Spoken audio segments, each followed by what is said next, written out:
ஒரு நாள் காலையில் இவர் ஆஃபீஸ் கிளம்பி போன கொஞ்ச நேரத்தில் நாங்கள் வந்துட்டு கிளம்பி போலீஸ் ஸ்டேஷன் போயிட்டோம். அங்கே போயிட்டு கம்ப்ளைண்ட் கொடுத்ததும் இவருக்கு கால் பண்ணி வர சொல்கிறாங்க. இவர் நான் ஆஃப்டர்நூன் தான் வர முடியும் அப்படின்னு சொல்கிறாரு. ஸோ நாங்களும் அங்கேயே வெயிட் பண்ணுறோம். இவர் போலீஸ் ஸ்டேஷன் வந்ததும் அங்கே ஒரு புது ட்ராமாவை ஸ்டார்ட் பண்ணுறாரு. என்னமாச்சு, போலீஸ் ஸ்டேஷன் வர்ற அளவுக்கு இப்போ என்ன நடந்து போச்சு, எதுவாக இருந்தாலும் நம்ம வீட்டில் பேசியிருக்கலாம்ல அப்படின்னு சொல்லிட்டு அவ்வளோ நல்ல பிள்ளை மாதிரி என்கிட்ட நடிக்கிறாரு. அவங்க எங்கள் கண்ணு முன்னாடி தான் உனக்கு கால் பண்ணுறாங்க, நீ கால் அட்டன் பண்ண மாட்டேங்கிற, வீட்டுக்கு தேவையானது எதுவும் செய்ய மாட்டேங்கிற, குடும்பத்தை ஒழுங்காக கவனிக்க மாட்டேங்கிற, இதில் பொண்டாட்டியை தப்பாக பேசுகிற, அடிக்கிற, இங்கே எதுவும் தெரியாத மாதிரி நடிக்கிறியா அப்படின்னு சொல்லிட்டு போலீஸ் அவரை நல்லா லெஃப்ட் ரைட் வாங்கினாங்க. அப்புறம் குழந்தைய கூப்பிட்டு அவங்ககிட்டையும் பேசினாங்க. இனிமேல் அப்பா குடிச்சிட்டு வீட்டுக்கு வந்தால் எங்களுக்கு கால் பண்ணு, லாக்கப்பில் வச்சு நல்லா கவனித்து அனுப்புகிறோம் அப்படின்னு சொல்கிறாங்க. இனிமே குடிச்சிட்டு வீட்டுக்கு போகக்கூடாது அப்படின்னு இவரையும் வார்ன் பண்ணி அனுப்புகிறாங்க. வீட்டுக்கு வந்ததும் ரொம்ப நல்ல பிள்ளையாக நடிக்கிறாரு. ஆக்சுவலி இவர் என்னோடய மொபைல் ஃபோனை உடைக்கிறதுக்கு முன்னாடி நார்சிசிசம் பற்றின வீடியோஸ் நான் பார்த்துட்டு இருந்தேன் இல்லையா. அப்போது நார்சிசிஸ்டிக் அப்யூஸில் இருக்கிற விக்டிம்ஸ் எல்லாருமே ஆரம்ப கட்டத்தில் இதை பற்றி தெரிய வந்ததும் என்னெல்லாம் தேடுவாங்களோ அதே மாதிரி நானும் கூட இந்த டிஸார்டரை க்யூர் பண்ண முடியுமா, இது சரியாகுமா அப்படிங்கிற மாதிரி வீடியோஸை தேடி இருக்கேன். அப்போது ஒரு சில வீடியோஸில் என்பிடி க்யூர் பண்ண முடியும், அதுவும் இல்லாமல் வயசாக இந்த டிஸார்டர் இருக்கிறவங்களோட பிஹேவியரில் சேஞ்சஸ் வரும், ஃப்யூச்சரில் யாரும் நம்ம கூட இருக்க மாட்டாங்க அப்படின்னு உணர்ந்து அவங்களோட அந்த அப்யூசிவ் பிஹேவியரை கண்ட்ரோல் பண்ணுவாங்க அப்படிங்கிற மாதிரியெல்லாம் சில வீடியோஸில் சொல்லியிருந்தது. நமக்கும் இதுதானே வேணும். நானும் அதையெல்லாம் நம்பினேன். ஃபோன் உடையாமல் இருந்திருந்தா நான் ஃபர்தராக அப்போவே இன்னும் டீப்பாக இதை பற்றி ரிசர்ச் பண்ணியிருப்பேன். பட் ஃபோன் உடஞ்சி போனதுனால அதுக்கு மேலே என்னால் இதை பற்றி எதுவும் தெரிஞ்சுக்க முடியலை. கொஞ்ச நாள் இப்படியே ஓடுது. இவர் மறுபடியும் சைலண்ட் ட்ரீட்மெண்ட் கொடுக்கறதுக்கு ஸ்டார்ட் பண்ணுறாரு. பட் இந்த தடவை இந்த சைலண்ட் ட்ரீட்மெண்ட் ரொம்ப லாங் பீரியடுக்கு போகுது. இவரை சரி பண்ணுறதுக்கு மறுபடியும் நான் என்னெல்லாமோ ட்ரை பண்ணுறேன். எதுக்காக இப்படி இருக்கீங்கன்னு கேட்டால், உனக்கும் எனக்கும் ஒத்து வராது, நீ பாட்டுக்கு உன் வேலையை பாரு, நான் பாட்டுக்கு எங்கேயாவது ஒரு ஓரமாக இருந்துக்கிறேன் அப்படின்னு சொல்கிறாரு. இப்படி இருக்கிறதுக்கு எதுக்கு நீங்கள் எங்கள் கூட இருக்கீங்க, வேண்டா வெறுப்பாக எங்கள் கூட இருக்கிறதுக்கு பதிலாக பேசாமல் எங்களை விட்டு போயிடுங்க அப்படின்னு சொன்னதும் இவரும் பேக்கை பேக் பண்ணிவிட்டு கிளம்பிட்டார். அதுக்கப்புறம் ஒரு 2-3 நாளில் பக்கத்து ஏரியாவில் ஒரு பெட்ரோல் பங்க்கில் பெட்ரோல் போடுற வேலைக்கு ஜாயின் பண்ணுறேன். Morning shift and evening shift weekly மாற்றி மாற்றி போகணும். ஹெல்ப்புக்கு கூட இருக்கேன் அப்படின்னு சொல்லிட்டு எங்கள் அம்மா எங்கள் கூட ஸ்டே பண்ணுறாங்க. ஆனால் ஹெல்ப் பண்ணுறதை விட டார்ச்சர் தான் அதிகமாக பண்ணிகிட்டு இருந்தாங்க. நான் எதை பற்றியெல்லாம் நினைக்கவே கூடாது அப்படின்னு இருக்கிறனோ அதை பற்றியெல்லாம் தோண்டி துருவி திரும்ப திரும்ப பேசிக்கிட்டே இருந்தாங்க. இதை பற்றியெல்லாம் நான் பேச விரும்பலை அப்படின்னு சொன்னால் கூட விட மாட்டாங்க. பெட்ரோல் பங்க்கில் 10 hours நின்றுட்டே வேலை பார்த்துட்டு வரணும். வீட்டுக்கு வந்தால் இவங்க தொல்லை. பையனுக்கும் இவங்க கூட இருக்கிறது கொஞ்சம் கூட கம்ஃபர்டபுளாகவே இல்லை. அவனையும் நொய்யின்னு ரொம்ப தொல்லை பண்ணிக்கிட்டே இருந்தாங்க. இவங்க கூட இருந்து டார்ச்சர் அனுபவிக்கிறதுக்கு அவர் கூடவே இருந்துடலாம் போல் அப்படின்னு தோணுச்சு. ஒரு 10 days கழித்து நானாகவே மறுபடியும் அவருக்கு கால் பண்ணுறேன். இதைத்தான் ரிவர்ஸ் ஹூவரிங் அப்படின்னு சொல்லுவாங்க. அதாவது ஒரு விக்டிம் நார்சிசிஸ்ட்டை மறுபடியும் ரிலேஷன்ஷிப்குள்ளே கூப்பிடுறது. நான் அவருக்கு கால் பண்ணதும் உடனே அவர் ஃபோன் எடுத்தார். எடுத்ததுமே அழ ஆரம்பிச்சிட்டாரு. எப்படி இருக்கீங்க, நீங்கள் இல்லாமல் என்னால் இருக்க முடியலை அப்படின்னு சொல்லி ரொம்ப ஃபீல் பண்ணிகிட்டு இருந்தார். சரி வீட்டுக்கு வாங்க அப்படின்னு சொன்னதும் அன்றைக்கி ஈவினிங்கே கிளம்பி மறுபடியும் வீட்டுக்கு வந்துட்டார். வந்தவர் ஒரு 2 நாள் ஒழுங்காக இருந்தார். மறுபடியும் சைலண்ட் ட்ரீட்மெண்ட்டு. அந்த பெட்ரோல் பங்க் வேலைக்குமே ஒரு 1 month தான் என்னால் கண்டினியூஸாக போக முடிஞ்சுது. அதுக்கு மேலே என்னால் முடியல. பெட்ரோல் போடும்போது அதுலேருந்து வந்த அந்த ஆவியெல்லாம் என்னோடய ஸ்கின்னில் பட்டு ஸ்கின்னெல்லாம் மறுபடியும் டேமேஜ் ஆக ஆரம்பிச்சது. அதனால நான் அந்த வேலையை விட்டும் நின்றுடுறேன். 2019 கோவிட் ஸ்டார்ட் ஆகுது. ஸ்கூலுக்கெல்லாம் லீவ் விட்டுட்டாங்க. மார்ச் 2020 பேண்டமிக்னால ஃபுல் லாக்டவுன் அனௌன்ஸ் பண்ணுறாங்க. இவர் 1 month ஃபுல்லாக வீட்டில் இருக்கார். நச்சுதலுக்கு வீட்டில் இருக்கிறதுனாலே பிடிக்காது. இதுக்கு பின்னாடி இருக்கிற சைக்கலாஜிக்கல் ரீசனை நான் டீட்டெயில்டாக வேறு ஒரு பதிவில் சொல்கிறேன். இவர் பல்ல கடிச்சிட்டு எப்படியோ 1 month கிட்ட வீட்டில் இருக்கார். திடீர்னு ஒரு நாள் விடிகாலையில் எழுந்திரிச்சு நான் எங்கள் ஊருக்கு போயிட்டு வரேன் அப்படின்னு சொல்லிட்டு கிளம்புறாரு. அந்த டைமில் நியூஸில் எல்லாம் வந்துட்டு ஊரை தாண்டி போகிறவங்கள போலீஸ் வழிமறித்து அடித்து அரெஸ்ட் பண்ணுற மாதிரியெல்லாம் காட்டிகிட்டு இருந்தாங்க. இப்படி ஒரு சுச்சுவேஷனில் இவர் ஊருக்கு கிளம்புறேன்னு சொன்னதும் எனக்கு பயமாயிடுச்சு. வேண்டாம் போகாதீங்க, ஏதாவது பிரச்சனையாக போகுதுன்னு சொல்லி தடுக்க பார்க்குறேன். அதெல்லாம் ஒன்றும் ஆகாது அப்படின்னு சொல்லி கிளம்புறாரு. இவர் வண்டியில் ஏறி உட்கார்ந்ததும் வண்டிக்கு பின் சீட் கிட்ட இருக்கிற அந்த கம்பியை டைட்டாக பிடிச்சிக்கிட்டு, போகாதீங்க, எனக்கு இங்கே தனியாக இருக்க பயமாக இருக்குது, உங்களையும் போலீஸில் மடக்கி பிடிச்சா நான் என்ன பண்ணுறது அப்படின்னு சொல்லி நான் அவர்கிட்ட கெஞ்சிக்கிட்டு இருக்கேன். இவர் நான் பேசுகிறத காதலியே வாங்கிக்காமல் டக்குன்னு வண்டியை அவர் பாட்டுக்கு ஸ்டார்ட் பண்ணிவிட்டு எடுத்ததுமே ஃபுல் ஸ்பீடில் வண்டியை ரேஸ் பண்ணி கிளம்புறாரு. நான் வந்து பின் சீட்டில் இருந்த அந்த கம்பியை உள்ள கையை விட்டு பிடிச்சிட்டு இருந்தேன் இல்லையா, என்னோடய கை விரல் கம்பிக்குள்ளே டைட்டாக மாட்டிக்கிட்டு இருந்தது.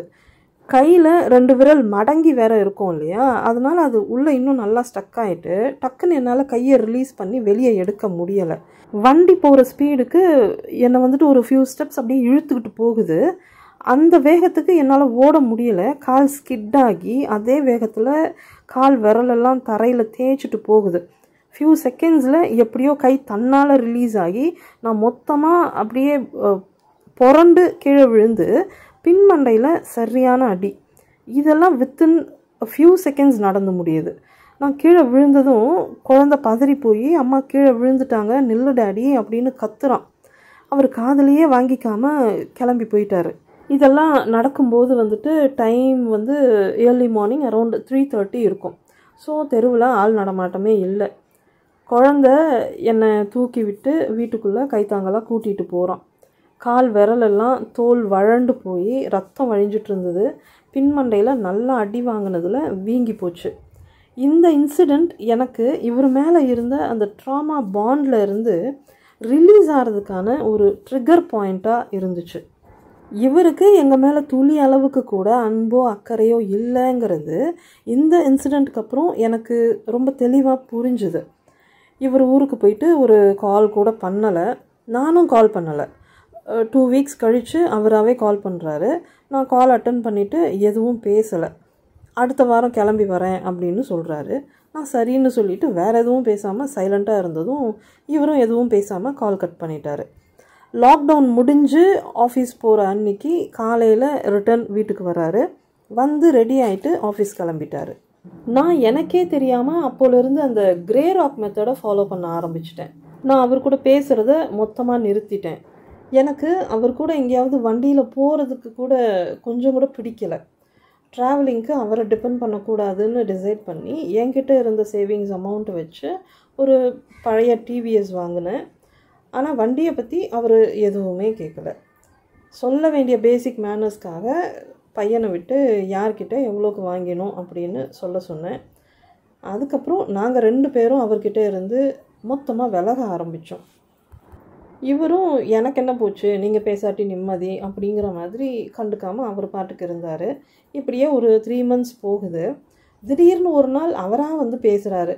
ஆஸ் யூஷுவல் ஃபார்மாலிட்டிக்கு ஒரு சாரி கேட்குறாரு. நானும் சரி விடுங்க அப்படின்னு சொல்லிட்டேன். இதுக்கு முன்னாடியெல்லாம் அவர் சைலண்ட் ட்ரீட்மெண்ட் கொடுக்குற அந்த ஸ்டேஜில் நான் நாய்க்குட்டி மாதிரி அவர் பின்னாடியே சுற்றிக்கிட்டு இருப்பேன். அவர் எதிரில் போய் உட்காந்துக்கிட்டு எப்படா பேசுவார் அப்படின்னு ஏக்கமாக அவரையே பார்த்துக்கிட்டு இருப்பேன். எப்படா இந்த சைலன்ஸை பிரேக் பண்ணுவார் அப்படின்னு ரொம்ப டெஸ்பரேட்டாக நான் வந்து வெயிட் பண்ணிகிட்டு இருப்பேன். திடீர்னு ஒரு நாள் எதுவுமே நடக்காத மாதிரி நார்மலாக வந்து பேசுவார். இல்லைன்னா ஃபார்மாலிட்டிக்கு இதே மாதிரி ஒரு சாரி கேட்பார். நான் உடனே ஓவராக எக்ஸைட் ஆகிடுவேன்.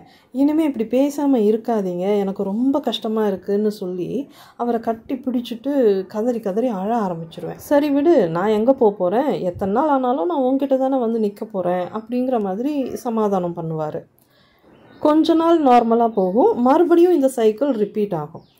பட் இந்த தடவை அவர் வந்துட்டு என்கிட்ட பேச ஆரம்பித்ததும் சாரி கேட்டதும் நான் எக்ஸைட் ஆகலை, அழலை, எந்த ரியாக்ஷனும் கொடுக்கல. இது வந்துட்டு அவரோட ஈகோவை ஹர்ட் பண்ணிடுச்சு. மறுபடியும் சைலண்ட் மோடுக்கு போயிட்டார். இந்த டைமில் தான் நான் வேற ஒரு வீடியோவில் எங்கள் அம்மாவை பற்றி சொன்ன அந்த இன்சிடெண்ட் நடந்தது. என் பையனும் எங்கள் அம்மாவும் பேசிக்கிட்ட அந்த இன்சிடெண்ட். உங்களுக்கு எந்த பொண்ணை ரொம்ப பிடிக்கும், யாரை நினச்சி நீங்கள் பெருமைப்படுவீங்க அம்மம்மா அப்படின்னு என் பையன் அவங்கக்கிட்ட கேட்டப்போ, யாருமே நான் பெருமைப்படுற அளவுக்கு எதுவும் பண்ணலை அப்படின்னு எங்கள் அம்மா சொன்னாங்க இல்லையா, அந்த இன்சிடெண்ட். அவங்க அந்த மாதிரி பேசினதுக்கப்புறம் நான் எங்கள் அம்மாவை பற்றியும் யோசிக்க ஆரம்பித்தேன். அம்மா அப்படி சொன்னதை நினச்சி மென்டலி நான் ரொம்ப டிஸ்டர்ப்டாக இருந்தேன். அன்றைக்கி ஈவினிங் இவர் ஆஸ் யூஷுவல் ஆஃபீஸ் முடிச்சுட்டு வீட்டுக்கு வந்துட்டு ஏதோ பேயிங் கெஸ்ட் மாதிரி வெளியே சேர் போட்டு உட்காந்துட்டு மொபைலில் பாட்டு கேட்டுட்டு ரிலாக்ஸ் பண்ணிகிட்டு இருந்தார்.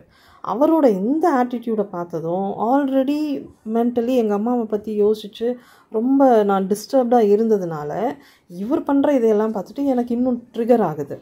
உனக்கெல்லாம் எதுக்கு குடும்பம், நீ கல்யாணமே பண்ணிக்காமல் இந்த மாதிரி ஜாலியாக தனிமையை என்ஜாய் பண்ண வேண்டியது தானே, கல்யாணம் பண்ணி ஒரு பிள்ளைய பெற்றுட்டு குடும்பத்தோடு ஒட்டாமல் இப்படி இருக்கிறதுக்கு எதுக்காக நீ கல்யாணம் பண்ண அப்படின்னு சொல்லி நான் புலம்பிக்கிட்டு இருந்தேன். இப்போ எதுக்கு தேவையில்லாமல் பேசிக்கிட்டு இருக்க அப்படின்னு அவரும் டென்ஷனாக கத்த ஆரம்பிச்சிட்டாரு. நீ முதல்ல எதுக்காக வீட்டுக்கு வரேன்னு சொல்லு, ஏதோ லாட்ஜில் தங்கிட்டு போகிற மாதிரி நீ பாட்டுக்கு போகிற அப்படின்னு சொன்னதும் இப்போ நான் என்ன தான் பண்ணணுங்கிற, நான் செத்து போயிட்டா உனக்கு நிம்மதியாக இருக்குமா அப்படின்னு சொல்லிட்டு ஃபஸ்ட் ஃப்ளோர்லேருந்து குதிக்க போயிட்டார். ஒரு காலை அந்த பக்கம் போட்டுட்டு இன்னொரு காலை சேஃபாக இந்த பக்கம் வச்சுட்டு குதிக்கிற மாதிரி சீன் க்ரியேட் பண்ணுறாரு. ஆனால் ஒருவேளை நிஜமாகவே குதிச்சுட்டா என்ன பண்ணுறது அப்படின்னு சொல்லி நான் இழுத்து பிடிச்சிக்கிட்டு இருக்கேன் அவரை. எங்கள் அம்மா சத்தம் கேட்டுட்டு வீட்டுக்குள்ளேருந்து வெளியே வர்றாங்க. வந்ததும் அவங்க ஒரு பக்கம் அவரை பிடிச்சி உள்ளே இழுத்து தரையில் தள்ளி விட்டாங்க. நான் பதட்டத்தில் அழறேன். இவர் ஏம்மா இப்படி இருக்காரு, இவருக்கு ஏம்மா எங்கள் மேலே கொஞ்சம் கூட பாசமே இல்லை அப்படின்னு சொல்லி அழுதுகிட்ருக்கேன். அதுக்கு எங்கள் அம்மா உடனே என்ன சொன்னாங்க தெரியுமா, வாயை மூடு, எப்போ பாரு பாசம்னு சீமையில் இல்லாத பாசம் அப்படின்னு சொல்லிட்டு என்னை ஒரு மாதிரி மட்டமாக ஒரு பார்வை பார்த்தாங்க. என்னோட அம்மாவும் என்னை எந்த அளவுக்கு வெறுக்கிறாங்க அப்படிங்கிறத அன்னைக்கு அவங்களோட முகத்தில் நான் பார்த்தேன். அவங்களோட அந்த வெறுப்பான பார்வையை என்னால் தாங்கிக்கவே முடியலை. என்னை இந்த மாதிரி திட்டிட்டு அவங்க பாட்டுக்கு உள்ளே போய் உட்காந்துட்டாங்க. நான் அவங்க பின்னாடியே போய் அவங்க எதிரில் உட்காந்துட்டு, எதுக்குமா நீயும் இப்படி என் மேலே எரிஞ்சு விழுந்து பேசுகிற அப்படின்னு சொல்லி தேம்பி அழுறேன். நான் மனசொடைஞ்சு போயிருக்கிற அந்த நேரத்துலையாவது அம்மாவோட அன்பு கிடைக்காதா அப்படின்னு குழந்த மாதிரி ஏங்கி போய் அழுதுகிட்டு இருக்கேன். உங்கள் அப்பா என்னை எவ்வளோ கொடுமை பண்ணியிருக்காரு தெரியுமா, உன்ன மாதிரி நான் அழுதுட்டு உட்காந்துட்டு இருந்திருந்தா குடும்பம் என்ன ஆயிருக்கும்னு கொஞ்சம் யோசிச்சு பாரு அப்படின்னு சொல்கிறாங்க. அந்த இடத்துல என்னோட பெயினை நான் அவங்கக்கிட்ட ஷேர் பண்ணும்போது அதை அக்னாலேஜ் பண்ணி எனக்கு ஆறுதல் சொல்லாமல் அவங்க கஷ்டத்துக்கு முன்னாடி என்னோட கஷ்டம் எல்லாம் ஒன்றுமே கிடையாதுங்கிற மாதிரி அவங்க அதை கேஸ்லைட் பண்ணுறாங்க. எனக்கு என்னோட வலிக்காக அழறதா இல்லை அம்மாவுக்காக அழறதா அப்படின்னு புரியலை. அம்மான்னு சொல்லிக்கிட்டே அவங்க மடியில் படுத்துக்கிட்டு அழறேன். அவங்க கல் மாதிரி உக்காந்துக்கிட்டு இருந்தாங்க. என் தலையில் இல்லைனா என் ஷோல்டரில் கையை வச்சு தடவி இருக்கலாம், ஆறுதலாக 4 வார்த்தை சொல்லியிருக்கலாம். ஆனால் எதுவுமே பண்ணலை, அமைதியாக உட்காந்துக்கிட்டு இருக்காங்க. ஃபியூ செகண்ட்ஸ் கழித்து நானாக எந்திரிச்சு போய் தூரம் உட்காந்துட்டு விடிய அழுதுகிட்டு இருந்தேன். மாறி அம்மாக்கிட்டேயும் ஹஸ்பண்ட்கிட்டையும் அவங்க சீன்னு சொன்ன அந்த அன்புக்காகவும் பாசத்துக்காகவும் மல்லு கட்டி ஒவ்வொரு தடவையும் நான் ஹர்ட் ஆகிட்டே இருக்கேன். ஃபியூ டேஸில் இவரோட அண்ணன் கொரோனா அட்டாக் ஆகி ட்ரீட்மெண்ட் வேலை செய்யாமல் தவறிட்டார் அப்படின்னு நியூஸ் வருது. பல வருஷம் கழித்து அவரோட டெத்துக்கு எங்களை ஊருக்கு கூட்டிகிட்டு போகிறாரு. அதுக்கப்புறம் ஒரு 2-3 மாதம் கழித்து எனக்கு விபரீதமான ஒரு யோசனை ஒன்று வருது. இவரை நம்பி நம்ம இனிமேல் சென்னையில் காலம் தள்ள முடியாது. பையனோட ஃப்யூச்சர் நல்லபடியாக அமையறதுக்கும் இவர் எதுவுமே பண்ணுற மாதிரி இல்லை. ஸோ அட்லீஸ்ட் அவரோட ஊருக்கு போய் செட்டில் ஆகிட்டா இவரோட ஃபேமிலியாச்சும் அவனுக்கு சப்போர்ட்டாக இருப்பாங்க அப்படின்னு நினச்சி ஊருக்கு போய் செட்டில் ஆகலாம் அப்படின்னு பிளான் போட்டு அவங்க அம்மா கிட்ட நான் பேசுகிறேன். ரொம்ப அதிசயமாக அவங்களும் சரி வாங்க அப்படின்னு சொல்கிறாங்க. அவங்க பேச்சை நம்பி நான் ஊருக்கு போகிறதுக்காக எல்லா ஏற்பாடும் பண்ணுறேன். பையனுக்கு அவரோட ஊருக்கு பக்கத்து ஊரில் ஒரு கவர்மெண்ட் ஸ்கூலில் 9th ஸ்டாண்டர்டுக்கு அட்மிஷன் வாங்கி முடிச்சுட்டு சென்னையில் அவன் படிச்சுட்டு இருந்த ஸ்கூலில் டிசியும் வாங்கியாச்சு. இவர் சென்னையில் தங்கி வேலை பார்த்துட்டு சண்டேஸில் மட்டும் ஊருக்கு வர்ற மாதிரி பிளான். ஒரு மேன்ஷனில் தங்குறதுக்கு இவரும் ரூம் பார்த்துட்டு என்கிட்ட 10,000 வாங்கிட்டு போய் அட்வான்ஸ் பே பண்ணிட்டார். 2021 ஜனவரி 25 வெக்கேட் பண்ணிவிட்டு ஊருக்கு போகிறோம். அங்கே போயிட்டு ஒரு வாரத்தில் ஸ்கூல்லாம் மறுபடியும் ஸ்டார்ட் பண்ணிடுறாங்க. பையனும் ஸ்கூல் போக ஆரம்பிக்கிறான். டிவிஎஸ்லேயே வந்துட்டு ஸ்கூல் போயிட்டு வந்துடுவான். சிலிண்டருக்கும் சேஞ்ச் ஆஃப் அட்ரஸ்லாம் கொடுத்து ஊர் அட்ரஸில் மாற்றியாச்சு. ஒரு 2-3 வாரம் இப்படியே நார்மலாக போகுது. கொஞ்ச நாளில் இவரோட குட்டு மறுபடியும் ஒன்றுன்னா வெளியே வருது. அவங்க அம்மா கிட்ட மறுபடியும் நகையை வாங்கி அடமானம் வச்சுருக்காரு. அப்புறம் அவரோட அண்ணன் வந்துட்டு அவரோட நகையவே அடமானம் வச்சு இவருக்கு பணம் கொடுத்துருக்காரு. இதையெல்லாம் நாங்கள் எல்லோரும் உட்காந்து பேசிக்கிட்டு இருக்கும்போது இவங்க அண்ணன் ஒய்ஃபு இதையெல்லாம் பேச்சு வாக்கில் என்கிட்ட சொல்கிறாங்க. அவரோட செயினை மூக்கிறதுக்கு மட்டும் கொஞ்சம் பணத்தை கொடுத்தீங்கன்னா நல்லாயிருக்கும். நானே சின்ன குழந்தைய வச்சுக்கிட்டு அவரும் இல்லாமல் ரொம்ப கஷ்டப்பட்டுக்கிட்டு இருக்கேன் அப்படின்னு சொல்லி கேட்குறாங்க. இவர் வெளியே திண்ணையில் உட்காந்துட்டு இதையெல்லாம் கேட்டுக்கிட்டு இருக்காரு. அவங்க அம்மாவும் அவர் பக்கத்தில் உட்காந்துட்டு இருக்காங்க. நான் அவர்கிட்ட போயிட்டு இந்த நகையெல்லாம் எதுக்காக வாங்கி அடமானம் வச்சிங்க, அந்த பணத்தையெல்லாம் என்ன பண்ணீங்க அப்படின்னு கேட்டதும் தலையில் அடிச்சுட்டு அமக்கலம் பண்ணுறாரு. உடனே அவங்க அம்மா அவருக்கு சப்போர்ட் பண்ணிட்டு வர்றாங்க. அவன் என்னமோ பண்ணுறான், எதுக்கு அவனை போட்டு தொல்லை பண்ணுற, நீ போய் உன் வேலையை பாரு போ அப்படின்னு சொல்லி என்ன அதட்டுறாங்க. நான் அவரோட அண்ணன் ஒய்ஃப் கிட்ட போயிட்டு பேசுகிறேன். உங்கள் நகையை நான் கண்டிப்பாக மூட்டு கொடுத்துட்றேன், இப்போ என்கிட்ட கேஷ் இல்லை, ஏதாவது பயிர் கீர் வச்சு வர்ற பணத்தில் தான் நான் உங்களுக்கு அந்த பணத்தை திரும்ப கொடுக்க முடியும் அப்படின்னு சொல்கிறேன். அவங்களும் சரின்னு ஒத்துக்கிட்டாங்க. அதுக்கப்புறம் அவங்க அப்பாவே அதாவது இவங்களோட தாய் மாமா தான் அவங்க அண்ணன் ஒய்ஃபோட அப்பா. அவரே எல்லாருக்கும் நிலத்தை சரியாக பிரித்து விட்டுட்டு போகிறாரு. நாங்கள் எங்கள் பாகத்தில் பயிர் வைக்கிறதுக்காக தண்ணி வசதி வேணும் அப்படின்னு சொல்லி பைப் கனெக்ஷன்லாம் கொடுத்து டேங்கெல்லாம் வச்சு ரெடி பண்ணியாச்சு. இதையெல்லாம் பண்ணி முடிக்கவே கிட்டத்தட்ட ஒரு 40,000 கிட்ட செலவாயிடுச்சு. ஒரு வழியாக தண்ணி வசதி பண்ணி முடிச்சுட்டு அடுத்த வாரம் இவர் வரும்போது பயிர் வைக்கலாம் அப்படின்னு பிளான் பண்ணி வச்சுருக்கோம். இந்த கேப்பில் இவங்க அம்மா சும்மாவே என்னை ஜாட பேசி வம்பிழுத்துக்கிட்டே இருந்தாங்க. ரொம்ப மோசமாக மனசை காயப்படுத்துகிற மாதிரி ஏதாவது பேசிக்கிட்டே இருப்பாங்க. உதாரணத்துக்கு ஒரு சின்ன இன்சிடெண்ட்டு. ஒரு நாள் காலையில் அவங்க திண்ணையில் உட்காந்துக்கிட்டு பக்கத்து வீட்டு அக்கா கூட பேசிக்கிட்டு இருந்தாங்க. நான் துணி காய வைக்கிறதுக்காக மொட்டை மாடிக்கு போகும்போது பழக்க தோஷத்தில் வாசல் கதவை சும்மா சாத்தி விட்டுட்டு மாடிக்கு போகிறேன். எவ்வளோ திமிரா ஒரு ஆளை வெளியே தள்ளி கதவை சாத்திட்டு போகிற மாதிரி போகிறா பாரு அப்படின்னு அந்த அக்கா கிட்ட சொல்லிட்டு இருக்காங்க. இதென்னடா வம்பா போச்சு, நம்ம என்ன பூட்டு போட்டு கதவை பூட்டிக்கிட்டா வந்துட்டோம், சும்மா தானே கதவை சாத்தி விட்டுட்டு வந்தோம், எதுக்காக இப்படி பேசுகிறாங்கன்னு இருந்துச்சு எனக்கு. இந்த மாதிரி நான் எது பண்ணாலும் ட்விஸ்ட் பண்ணி பேசுவாங்க. இவங்க பண்ணுற டார்ச்சர் பத்தாதுன்னு இவரோட தம்பி ஒய்ஃபு அவங்க ஒரு பக்கம் டார்ச்சர் பண்ணிகிட்டு இருந்தாங்க. நான் சொல்கிற விஷயத்தையெல்லாம் அவங்கக்கிட்ட போய் தலைகீழாக மாற்றி சொல்லி அவங்க பங்குக்கு ஏதாவது ஒரு பிரச்சனையை கிளப்பிக்கிட்டே இருந்தாங்க. ஒரு நாள் ஆஸ் யூஷுவல் இவரோட அம்மா சும்மாவே என்ன கரிச்சு கொட்ட ஆரம்பிச்சிட்டாங்க. இன்னும் யாரையெல்லாம் காவு வாங்கிறதுக்காக இங்கே உட்காந்துட்டு இருக்காளோ தெரியலை அப்படின்னு சொல்கிறாங்க. நடுவில் டேஷ் டேஷ்னு ரொம்ப கெட்ட வார்த்தையெல்லாம் சேர்த்து வச்சு பேசிக்கிட்டு இருந்தாங்க. அதுக்கு மேலே என்னால் பொறுமையாக இருக்க முடியலை. மூத்த பிள்ளைய பைத்தியமாக்கி பல வருஷத்துக்கு முன்னாடியே வீட்டை விட்டு துரத்திட்டீங்க, புருஷனை பேசியே கொன்னுட்டீங்க. 2வது பிள்ளைய சுகர் இருக்குன்னு கூட பார்க்காம அவர் ஊருக்கு வரும்போதெல்லாம் அவர் எதெல்லாம் சாப்பிடக்கூடாதோ அதையெல்லாம் அவருக்கு செஞ்சு கொடுத்து அவரோட 2 கிட்னியும் கெட்டு போகிற அளவுக்கு கொண்டு விட்டு அவரையும் கொன்னுட்டீங்க. எல்லாரையும் நீங்கள் அனுப்பி வச்சுட்டு கொஞ்சம் கூட கவலை இல்லாமல் டெய்லி மீன் முட்டை கறி கருவாடுன்னு சாப்பிட்டு தெம்பாக சுற்றிக்கிட்டு வரீங்க.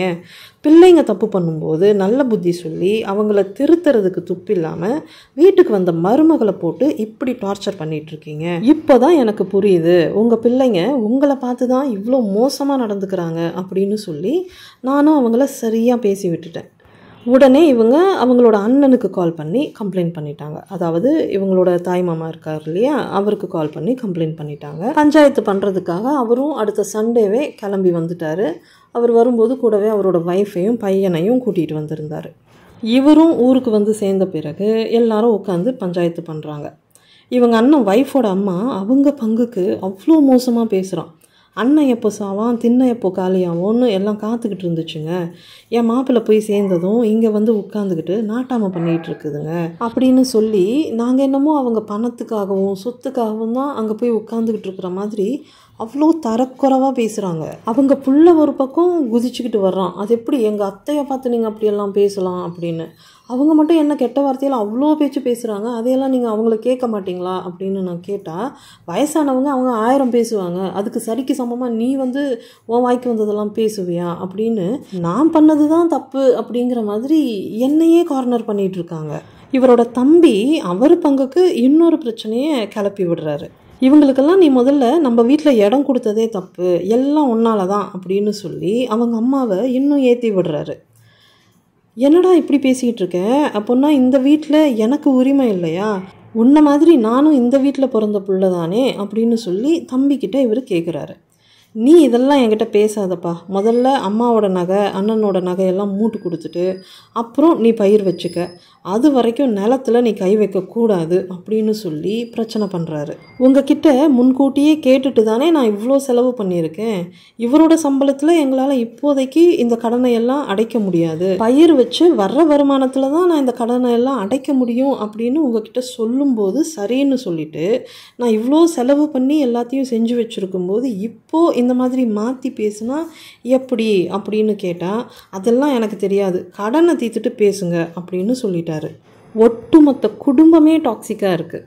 இவரை நம்பி மோசம் போனது பத்தலைன்னு இவரோட குடும்பத்தை நம்பி மோசம் போயிட்டோம் அப்படின்னு அப்போ தான் எனக்கு புரிஞ்சுது. இதிலேருந்து என்ன தெரியுது, நச்சுகளோட ஃபேமிலி நமக்கு சப்போர்ட் பண்ணுவாங்கன்னு நம்பி அவங்கக்கிட்ட போகவே கூடாது. போனால் மொத்தமாக நம்ம சோழியை முடிச்சு விட்டுருவாங்க. அங்கே போன 2வது மாதத்துலேயே இவ்வளவு ரணகலமும் நடந்து முடியுது. நம்ம பிள்ளைக்கு இவரோட ஃபேமிலி ஒரு மாரல் சப்போர்ட்டாக இருப்பாங்க அப்படின்னு நினச்சி அங்கே போனது எவ்வளோ பெரிய தப்பு அப்படிங்கிறது எனக்கு அன்னைக்கு வந்து தெளிவாக புரிஞ்சு போச்சு. என்னை மன்னிச்சிடுமா, என்னால் தான் இவ்வளோ பிரச்சனையும் அப்படின்னு சொல்லி இவர் ஒரு பக்கம் அழறாரு. பையன் வந்துட்டு என்ன நடக்குதுன்னே புரியாமல் அவன் ஒரு பக்கம் பயத்தில் அழுதுகிட்டு இருக்கான். அவர் அழறாரே தவிர ஆஸ் யூஷுவல் இதிலேருந்து எப்படி மீண்டு வர்றது அப்படிங்கிற மாதிரியான சல்யூஷன்லாம் வந்துட்டு அவர் கண்டுபிடிக்கிற மாதிரியே தெரியலை. மறுபடியும் ஃபேமிலியை நான் தான் சேஃப்டி பண்ணி ஆகணும். என்னோட சின்ன தங்கச்சிக்கு கால் பண்ணுறேன், நீங்கள் விடிஞ்சதும் இங்கே கிளம்பி வாங்க அப்படின்னு சொல்லி தங்கச்சியோட ஹஸ்பண்ட் இவர்கிட்ட சொல்கிறாரு. எங்கள் திங்ஸ் எல்லாம் ரூமில் வச்சு லாக் பண்ணிவிட்டு விடிஞ்சதும் நாங்கள் சென்னைக்கு கிளம்பி வந்துட்டோம். அன்றைக்கி நைட்டு இவரோட தம்பி கால் பண்ணிவிட்டு எதுவுமே நடக்காத மாதிரி எங்கே போனீங்க அப்படின்னு கேட்குறாரு. நான் எங்கே போனால் உனக்கு என்ன, அதான் நான் பிறந்த வீட்லேயே எனக்கு இடம் இல்லைன்னு சொல்லிட்டீங்கல்ல, எனக்கு பெற்றவங்க கூட பிறந்தவங்கன்னு யாருமே கிடையாது, என் பொண்டாட்டி புள்ள மட்டும்தான் இனிமேல் என்னோட குடும்பம், நீ வந்து எனக்கு கால் பண்ணாத அப்படின்னு சொல்லிட்டு காலை கட் பண்ணிட்டாரு.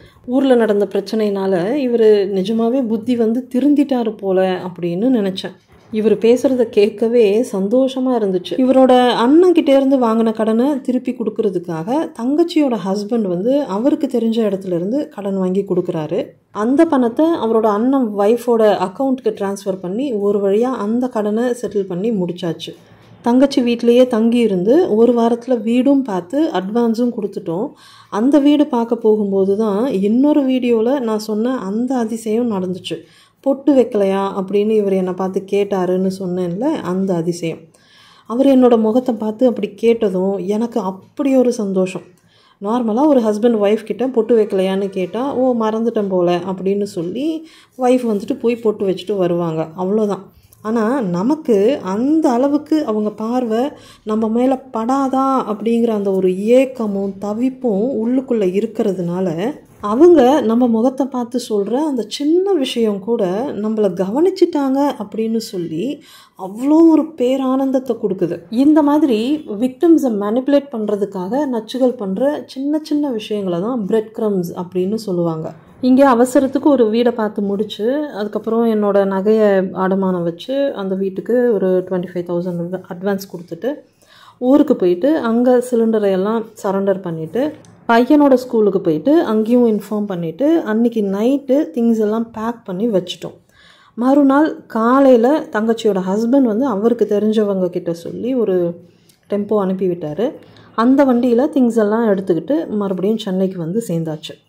அந்த ஷிஃப்டிங் சார்ஜஸுக்கும் வந்துட்டு நான் தான் பே பண்ணுறேன். ஜனவரி 25 ஊருக்கு போனவங்க மார்ச் 28 அங்கே இருந்து வெக்கேட் பண்ணிவிட்டு சென்னைக்கு ரிட்டர்ன் வந்துட்டோம். இங்கே வந்து செட்டில் ஆன பிறகு ஒரு 1 மந்த் கிட்ட கொஞ்சம் அமைதியாக அப்படியே போகுது. பையன் இப்போது டைரெக்டாக ஸ்கூல் போக முடியாததுனால இங்கேருந்தே ஆன்லைனில் எக்ஸாம்ஸ்க்கெல்லாம் ப்ரிப்பேர் பண்ணணுங்கிறதுக்காக ஒரு ஆண்ட்ராய்டு ஃபோன் ஒன்று வாங்குகிறோம். ஒரு வழியாக பையன் எக்ஸாம்ஸ் எல்லாம் எழுதி முடிக்கிறான். இதுக்கிடையில் இவர் வந்துட்டு மறுபடியும் ஒரு ட்ராமாவை அரங்கேற்றம் பண்ண ஆரம்பிக்கிறாரு. இவரோட ஃப்ரெண்டுக்கிட்ட கடன் வாங்கியிருக்காரு அப்படின்னு சொல்லி இதுக்கு முன்னாடியே ஒரு பிரச்சனை ஆச்சு இல்லையா, அந்த பிரச்சனையை மறுபடியும் தோண்டி எடுக்கிறாரு. அந்த ஒரு கடன் மட்டும்தான் இப்போ இருக்குது. அவன் அந்த கடனை திருப்பி கேட்டு ப்ரெஷர் போட்டுக்கிட்டே இருக்கான். எனக்கு வந்து அதை எப்படி திருப்பி கொடுக்கறதுனே தெரியலை அப்படின்னு சொல்லி டெய்லி புலம்பிக்கிட்டே இருப்பார். ஊரில் பிரச்சனையாகி திரும்ப வந்த பிறகு இவர்கிட்ட நிறைய சேஞ்சஸ் தெரிஞ்சுது. ரொம்ப பொறுப்பாக கேரிங்காக நடந்துக்கிட்டாரு. அவரோட ஃபேமிலியே இவரை ஹர்ட் பண்ணிட்டதுனால நிஜமாகவே இவர் திருந்திட்டாரு அப்படின்னு நானும் நம்பிட்டேன். அந்த நம்பிக்கையில் இவருக்கு மறுபடியும் சான்ஸ் கொடுக்கலாம் அப்படின்னு முட்டாள்தனமான ஒரு முடிவை நான் மறுபடியும் எடுக்கிறேன். நாங்கள் ஊர்லேருந்து வெக்கேட் பண்ணணும் அப்படிங்கிறதுக்காக அவசரத்துக்கு பார்த்துக்கிட்டு போன அந்த வீடு வந்துட்டு ரொம்ப சின்னதாக இருந்தது. அதனால் அங்கே இருந்துக்கிட்டே ஒரு 1 மந்தில் வேறு ஒரு வீடு பார்த்து நாங்கள் மறுபடியும் ஷிஃப்ட் ஆகிட்டோம். இந்த வீட்டுக்கு ஷிஃப்ட் ஆகும்போது இங்கே வந்துட்டு 10,000 தான் அட்வான்ஸ் கொடுக்க வேண்டியதாக இருந்தது. ஸோ அந்த வீட்டில் கொடுத்துருந்த அந்த 25,000ல் ஒரு 15,000 கேஷ் கையில் மீதி இருக்குது. அந்த கேஷை நான் அவர்கிட்ட கொடுக்குறேன். மிச்சத்துக்கு என்ன பண்ணுறது அப்படின்னு என்கிட்டயே கேட்குறாரு. இந்த கோவர்ட் டைப் நார்சிசிஸ்டோட டேலண்ட்டே இதுதான். அவங்களா இது வேணும் அது வேணும், இதை பண்ணலாம் அதை பண்ணலாம் அப்படின்னு எந்த சஜஷன்ஸும் கொடுக்கவே மாட்டாங்க. இவங்களுக்கு சாதகமாக இவங்களோட விக்டிம்ஸே எல்லா முடிவுகளையும் எடுக்கிற மாதிரி அவங்கள மேனிப்புலேட் பண்ணுவாங்க.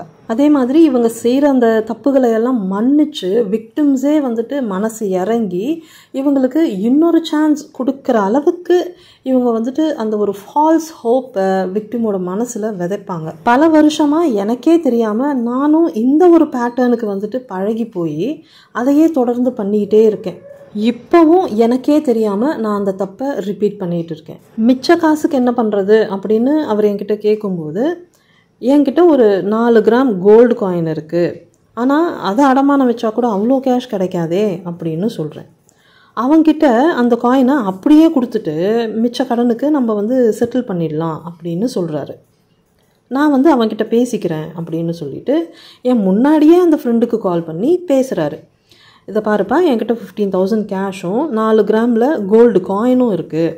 இதை வாங்கிட்டு இதோட நீ உன்னோட கடனை வந்து முடிச்சுக்கோ, எப்போ கொண்டு வந்து உங்ககிட்ட கொடுக்கட்டும் அப்படின்னு சொல்லிட்டு இவர் வந்து அவர்கிட்ட கேட்குறாரு. நாளைக்கு காலையில் கொண்டு வா அப்படின்னு அவரும் சொல்கிறாரு. இவர் நெக்ஸ்ட் டே ஆஃபீஸ் கிளம்பும்போது என்கிட்ட இருந்து அந்த கேஷையும் கோல்டு காயினையும் வாங்கிக்கிட்டு கிளம்புறாரு. கிளம்புறதுக்கு முன்னாடி கூட அந்த ஃப்ரெண்டுக்கு கால் பண்ணி நான் அங்கே தான் வந்துக்கிட்டு இருக்கேன் அப்படின்னு சொல்லிட்டு கிளம்புறாரு. இதையெல்லாம் பார்க்கும்போது இவர் இந்த தடவை சொன்னதை தான் செஞ்சுக்கிட்டு இருக்காரு அப்படிங்கிற ஒரு நம்பிக்கை எனக்குள்ளே வருது. எங்கள் அம்மாவோட வளையல் ஒன்று இவரோட பேரில் பேங்க்கில் அடமானம் வச்சுருந்தாரு. கொஞ்ச நாளில் அதை ரெனியூவல் பண்ணுறதுக்காக மறுபடியும் என்கிட்ட இருந்து கேஷ் வாங்கிட்டு போயிட்டு அதுக்கான இன்ட்ரெஸ்ட்டை பே பண்ணிவிட்டு ரெனியூவல் பண்ணிட்டாரு. ஆனால் ரெனியூவல் பண்ண அந்த பில்லை வீட்டில் கொண்டு வந்து கொடுக்கவே இல்லை. 1 வீக் கழித்து நானே அவர்கிட்ட அந்த பில் எங்கே அப்படின்னு கேட்குறேன். ஆஃபீஸில் வச்சுருக்கேன், ஈவினிங் வரும்போது கொண்டு வரேன் அப்படின்னு சொல்கிறாரு. நைட் அவர் வீட்டுக்கு வந்ததும் அந்த பில்லை வாங்கி பார்க்கும்போது இன்னொரு ஷாக் காத்துக்கிட்டு இருக்கு. அந்த நகையை ரெனியூவல் பண்ணும்போது 6,000 கிட்ட எக்ஸ்ட்ராவாக கேஷ் வாங்கியிருக்காரு. இந்த 6,000 வாங்கி என்ன பண்ணீங்க அப்படின்னு கேட்டால் எந்த பதிலும் சொல்லாமல் சைலண்ட்டாக இருக்கார். இந்த சின்ன குழந்தைங்க ஏதாவது தப்பு பண்ணி மாட்டிக்கிட்டாங்கன்னா முழிப்பாங்கல்ல, அந்த மாதிரி திருன்னு முழிக்கிறாரு. மறுபடியும் இவர் வந்துட்டு நம்மளை ஏமாற்றி இருக்காரு அப்படின்னு நினச்சி எனக்கு என்ன பண்ணுறதுனே புரியலை. நான் எதுவும் பேசாமல் எந்திரிச்சு போகலான்னு பார்த்தா டக்குன்னு முட்டி போட்டு உட்காந்துட்டு என்னோடய 2 காலையும் கட்டியாக பிடிச்சிக்கிட்டு விட மாட்டேங்கிறாரு. ப்ளீஸ்மா கோச்சிக்காதம்மா அப்படின்னு சொல்லி காலை விடாமல் பிடிச்சிக்கிட்டு கெஞ்சிக்கிட்டே இருக்காரு. சரிப்பா, நான் இதை விட்டுடுறேன், மேன்ஷனுக்கு கொடுத்த அட்வான்ஸ் பணம் 2 மாதம் கழித்து தருவாங்கன்னு சொன்னீங்க இல்லையா, அந்த கேஷ் என்னாச்சு அப்படின்னு கேட்டேன். அதுவும் செலவாயிடுச்சு அப்படின்னு சொல்கிறாரு. ஒவ்வொரு தடவையும் நீங்கள் திருந்திட்டீங்கன்னு நம்பி நான் உங்களுக்கு இன்னொரு சான்ஸ் கொடுக்கும்போதெல்லாம் என்னை மறுபடி முட்டாளாக்கிட்டே இருக்கீங்கல்ல, நீங்கள் இந்த ஜென்மத்தில் திருந்தவே மாட்டீங்கல்ல அப்படின்னு கேட்டால் பாவமாக மூஞ்ச வச்சுக்கிட்டு, எதுக்குமா என்னை இப்படியெல்லாம் பேசுகிற, உங்களுக்காக தானே நான் என்னோடய குடும்பத்தை கூட வேண்டான்னு சொல்லிட்டு நான் வந்துட்டேன், என்னை போய் இப்படி பேசுகிறியே, உங்கள் 2 பேரையும் விட்டால் இப்போ எனக்கு வேறு யார் இருக்காங்க, என்னை பார்த்தா உனக்கு பாவமாக இல்லையா அப்படின்னு பரிதாபமாக மூஞ்ச வச்சுக்கிட்டு கேட்குறாரு. தப்பாக சொல்கிறீங்க, எங்களுக்காக நீங்கள் உங்கள் குடும்பத்தை விட்டுட்டு வரலை, உங்கள் குடும்பம் உங்களை அசிங்கப்படுத்தி துரத்தி அடிச்சது, போகிறதுக்கு இடம் இல்லாமல் எங்கள் கூட ஒட்டிக்கிட்டு எங்கள் கூடவே வந்துட்டீங்க அப்படின்னு நான் அவர்கிட்ட சொல்கிறேன். உங்கள் குடும்பத்தில் இருக்கிறவங்க உங்ககிட்ட நடந்துக்கிட்டதுக்கும் நீங்கள் எங்ககிட்ட நடந்துக்கிட்டதுக்கும் பெருசாக என்ன வித்தியாசம் இருக்குது? அவங்கள வந்துட்டு உங்களுக்கு துரோகம் பண்ணிட்டாங்க, அவங்கெல்லாம் உங்களோட துரோகிங்க அப்படின்னு நீங்கள் வாய்க்கு வாய் சொல்லிக்கிட்டே இருக்கீங்க. இப்போது நீங்கள் எங்களுக்கு பண்ணிக்கிட்டு இருக்கிறதுக்கு பேர் என்ன? அவங்க பண்ணது துரோகம்னா நீங்களும் அந்த துரோகிங்களோட லிஸ்ட்டில் தான் இருக்கீங்க, உங்களுக்கும் அவங்களுக்கும் எந்த வித்தியாசமும் கிடையாது அப்படின்னு சொன்னதும் அவ்வளோதான். அமக்கலம் பண்ணுறாரே பார்க்கணும். அது எப்படி நீ வந்துட்டு அவங்களோட சேர்த்து வச்சு என்ன பேசுவ, நான் என்ன அவங்கள மாதிரி அவ்வளோ மோசமான ஆளா அப்படின்னு சொல்லிட்டு ஒரே ரகலை பண்ணுறாரு. தலையில் அடிச்சுக்கிட்டு கத்துறாரு, தரையில் படுத்து புரள்றாரு. சின்ன குழந்தைங்க அடம் பிடிக்கும்போது தரையில் படுத்துக்கிட்டு அந்த பக்கம் இந்த பக்கம் உருண்டு புரளும்ல, அப்படி பண்ணிக்கிட்டு இருக்காரு. இதை தான் வந்துட்டு நார்சிசிஸ்டிக் டான்ட்ரம்ஸ் அப்படின்னு சொல்லுவாங்க. அவங்களால பேசி சமாளிக்க முடியாத போது இந்த மாதிரி டான்ட்ரம்ஸ் த்ரோ பண்ணிவிட்டு விக்டிமை வந்துட்டு பயமுறுத்தி மேனிப்புலேட் பண்ணுவாங்க. இந்த இன்சிடெண்ட்டெல்லாம் வந்துட்டு மே 2021 எண்டில் நடக்குது. அதுக்கப்புறம் நான் மறுபடியும் இந்த என்பிடி பற்றின வீடியோஸை பார்க்க ஆரம்பிக்கிறேன். டே அண்ட் நைட் தொடர்ந்து வீடியோஸ் பார்த்துக்கிட்டே இருக்கேன். இந்த கேப்பில் எங்கள் அம்மா ஒரு பக்கம் பிரச்சனை பண்ணிக்கிட்டே இருக்காங்க. இங்கே வரும்போதெல்லாம் மற்ற 2 தங்கச்சி பற்றியும் புரளி பேசிக்கிட்டே இருப்பாங்க. இதையெல்லாம் கேட்குற அளவுக்கு எனக்கு தெம்பு இல்லைம்மா, நானே வேறு பிரச்சனையில் மாட்டிக்கிட்டு முழிச்சிக்கிட்டு இருக்கேன், தயவு செஞ்சு பேசாமல் கொஞ்சம் நேரம் அமைதியாக இரு அப்படின்னு சொன்னாலும் கேட்கவே மாட்டாங்க. ஒரு நாள் நான் பொறுமையை இழந்து நான் சத்தம் போட ஆரம்பிச்சிட்டேன். ஏன் நீ வந்துட்டு மற்றவங்களோட சுச்சுவேஷன்லேருந்து எதையுமே யோசிக்கவே மாட்டேங்கிற, நீ பேசுகிறத வந்துட்டு நாங்கள் உட்காந்து கேட்டுக்கிட்டே இருக்கணும், உன்னை பேம்பர் பண்ணிக்கிட்டே இருக்கணும், உனக்கு எல்லாத்துக்கும் ஆறுதல் சொல்லிக்கிட்டே இருக்கணும், இவ்வளோதான் உன்னோட மோட்டிவா, எனக்கு என்ன பிரச்சனை, நான் என்ன வழியில் இருக்கேன், அதை பற்றியெல்லாம் நீ கொஞ்சம் கூட யோசிக்கவே மாட்டியா அப்படின்னு கேட்டதும் அவங்க அந்த நார்சிசிஸ்டிக் ரேஜுக்கு போயிட்டாங்க. நான்லாம் எங்கள் அம்மா கூட இப்படியா பேசிக்கிட்டு இருந்தேன், அவங்க என்ன பண்ணாலும் வாயை மூடிட்டு கிடப்பேன், உன்கிட்ட ஒரு வார்த்தை பேச முடியுதா, உடனே என் வாயை அடைக்க பார்க்குற, நீ பெத்த தாயாச்சேங்கிற மரியாதை கொஞ்சமாவது இருக்கா உனக்கு, என்கிட்ட இப்படியெல்லாம் பேசுகிற வேலை வச்சுக்காத அப்படின்னு என்ன அதட்ட ஆரம்பிச்சிட்டாங்க. அன்னைக்கு அந்த நிமிஷம் அவங்க விஷயத்தில் என்னோட பிரேக்கிங் பாயிண்ட் ரீச் ஆயிடுச்சு. முதல்ல ஒரு பெத்த தாயா நீ எனக்கு என்ன நல்லது பண்ணியிருக்க, என்னோட லைஃப்பை சரி பண்ணுறதுக்கு நீ என்ன முயற்சி பண்ணியிருக்க, ஒரு அம்மாவா நீ எனக்கு செஞ்ச ஒரே ஒரு நல்ல காரியத்தை சொல்லிவிட்டு அதுக்கப்புறம் நீ என்ன அதிகாரம் பண்ணு, நீ உன்னோட கடமையை ஒழுங்காக செய்யலை, அதனால தான் இப்படி ஒரு மோசமானவங்கிட்ட நான் மாட்டிக்கிட்டு என்னோடய லைஃபே இந்த நிலமையில் வந்து நிற்கிது அப்படின்னு சொன்னதும் அந்த நார்க் ரேஜை பார்க்கணுமே, தரையில் நிற்க முடியாமல் துள்ளுறாங்க. உன் தலையெழுத்து, நீ கஷ்டப்பட்டா நான் என்ன பண்ண முடியும் அப்படின்னு அசால்ட்டாக திரும்ப என்னையே கேட்குறாங்க. எல்லாமே என் தலையெழுத்து தானே, அப்போது அதை நானே சரி பண்ணிக்கிறேன், இனிமே உனக்கும் எனக்கும் எந்த உறவும் கிடையாது, இனிமே என் வீட்டு பக்கம் வரவலை வச்சுக்காத, வெளியே கிளம்பு அப்படின்னு சொல்லிட்டேன். இங்கேருந்து நேராக பக்கத்தில் இருக்கிற தங்கச்சி வீட்டுக்கு கிளம்பி போயிட்டு அங்கே வந்துட்டு கத்த ஆரம்பிச்சிட்டாங்க. அது ஒரு பெரிய சம்பவமாக நடந்து முடிஞ்சுது. முதல்ல என்னோடய அம்மா அப்படிங்கிற அந்த பொய்யான உறவை என்னோடய லைஃப்லேருந்து நான் தூக்கி எறிஞ்சேன்.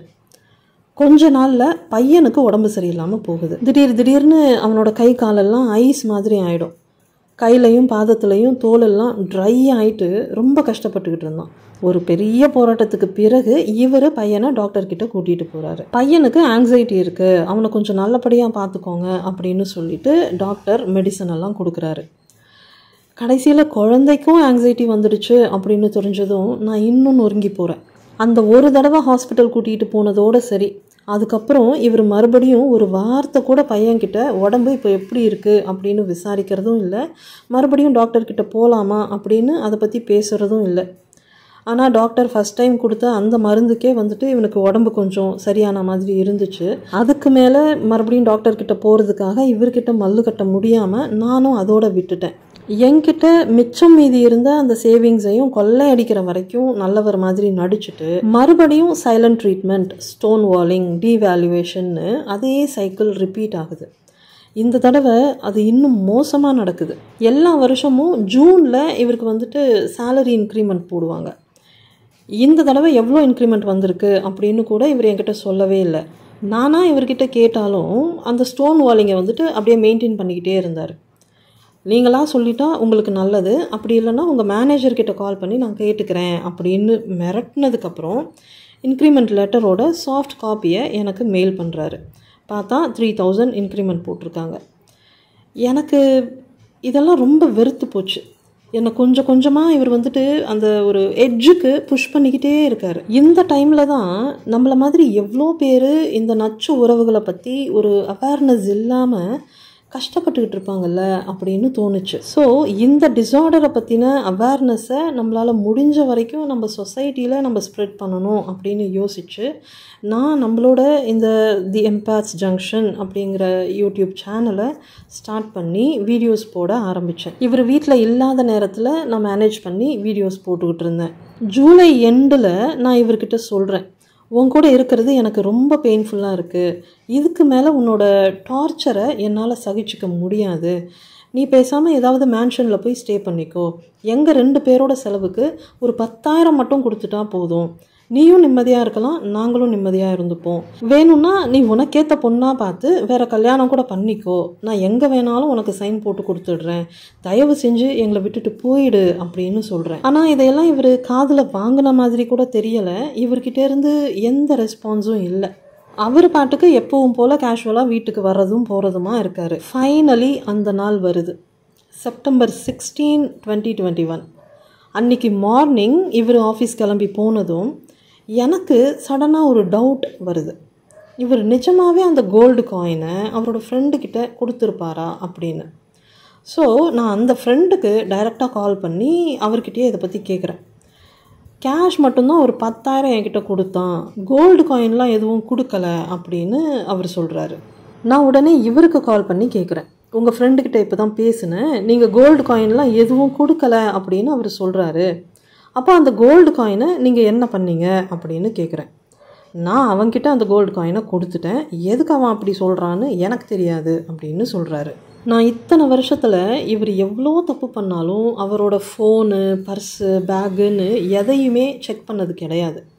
ஆனால் இவர் பண்ணுற ஃப்ராட் வேலைக்கு ஏதாவது ப்ரூஃப் வேணுமேன்னு சொல்லி ஒரு வாரத்துக்கு முன்னாடி அவரோட மொபைலில் அக்கௌண்ட் ட்ரான்சாக்ஷன்ஸ் எடுத்து பார்க்கும்போது யாரோ இவரோட அக்கௌண்ட்டுக்கு 25,000 அனுப்பியிருக்காங்க. அதை வந்துட்டு நான் ஸ்க்ரீன்ஷாட் எடுத்து வச்சுருந்தேன். அந்த பேரை இவர்கிட்ட சொல்லி யார் அவர், எதுக்காக உங்களுக்கு 25,000 கேஷ் அனுப்பியிருக்காரு அப்படின்னு கேட்டால் அதுக்கும் எந்த பதிலும் சொல்ல மாட்டேங்கிறாரு. சைலன்ஸ் மட்டும்தான் ரெஸ்பான்ஸாக இருக்குது.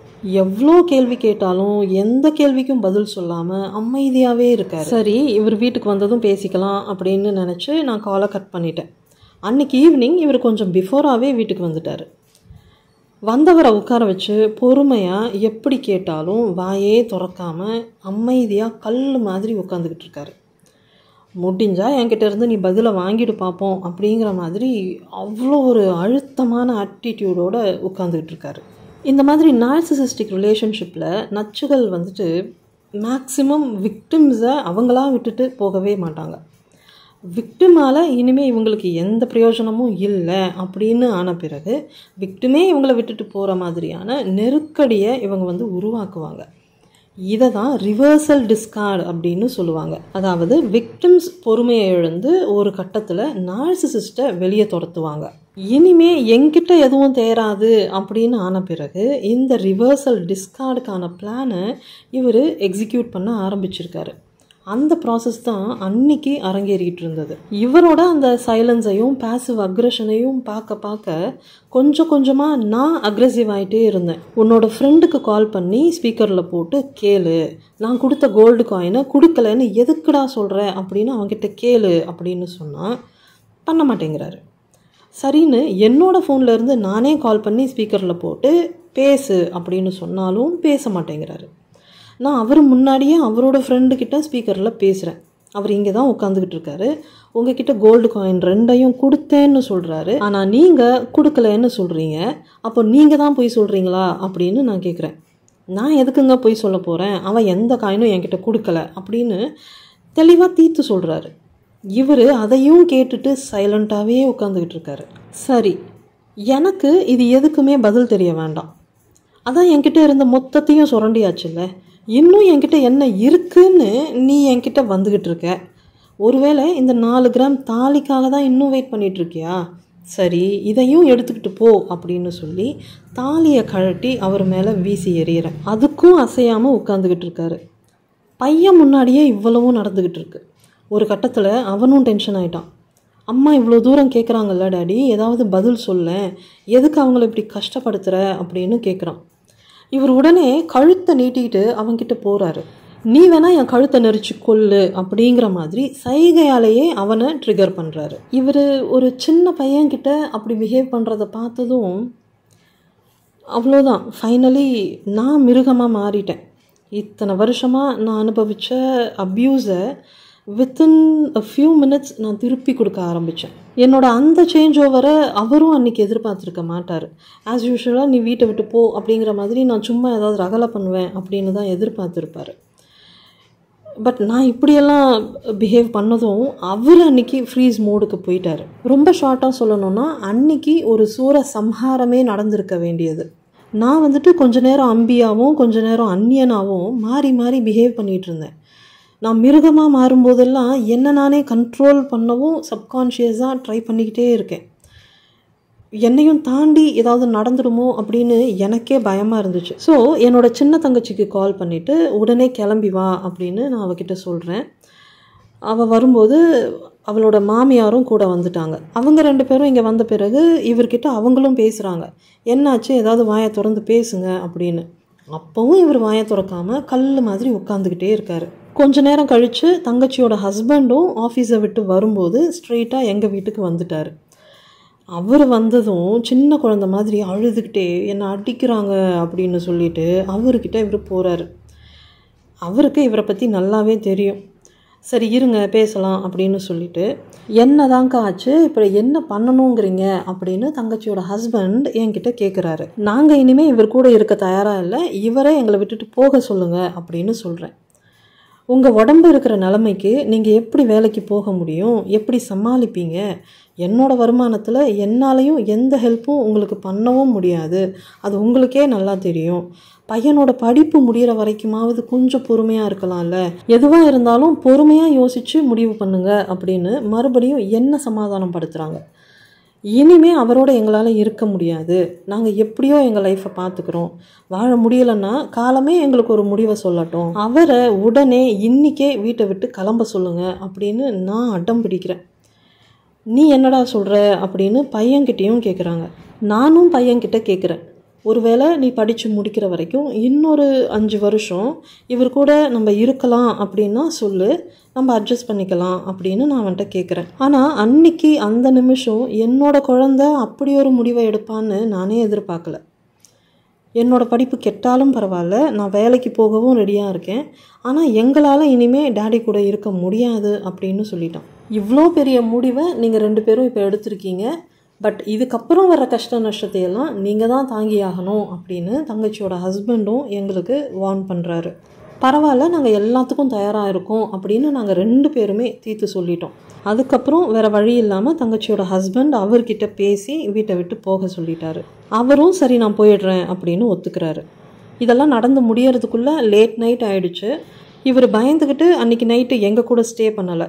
தங்கச்சி வீட்டுக்கு போயிட்டு பால்கனியில் படுத்துட்டு இருந்துட்டு மறுநாள் காலையில் வீட்டுக்கு வந்துட்டு அவசர அவசரமாக குளிச்சுட்டு பேக்கில் ஒரு 2 செட்டு ட்ரெஸ்ஸை மட்டும் எடுத்து வச்சுட்டு கிளம்பிட்டார். கடைசியாக அவரோட முகத்தில் ஒரு மரண பயத்தை அன்னைக்கு நான் பார்த்தேன். செப்டம்பர் 16ஆம் தேதி ஈவினிங் அவர் வீட்டுக்கு ரிட்டர்ன் வர வரைக்கும் கூட இப்படியெல்லாம் நடக்க போகுது, அன்னைக்கு நான் அந்த சூப்பர் நோவா ஸ்டேஜை ரீச் பண்ண போகிறேன், மறுநாள் விடிஞ்சா எங்களுக்கு விடுதலை கிடைக்க போகுதுன்னு நானே எதிர்பார்க்கல. செப்டம்பர் 17, 2021 எங்களுக்கு இந்த அசுரங்கிட்ட இருந்து விடுதலை கிடைச்சது. அதுவும் கெஞ்சி கூத்தாடி வாங்கின சுதந்திரமெல்லாம் கிடையாது, ரைட் ராயலாக அடித்து வாங்கின சுதந்திரம். இனிமேல் என்னை பற்றி யோசித்தா அவருக்குள்ளே அந்த மரண பயம்தான் வரும். நானே அவரை கால் பண்ணி வாங்க அப்படின்னு கூப்பிட்டாலும் சான்ஸே இல்லை. நான் இருக்கிற திசை பக்கம் இனிமேல் அவர் தலை வச்சு கூட படுக்க மாட்டார்.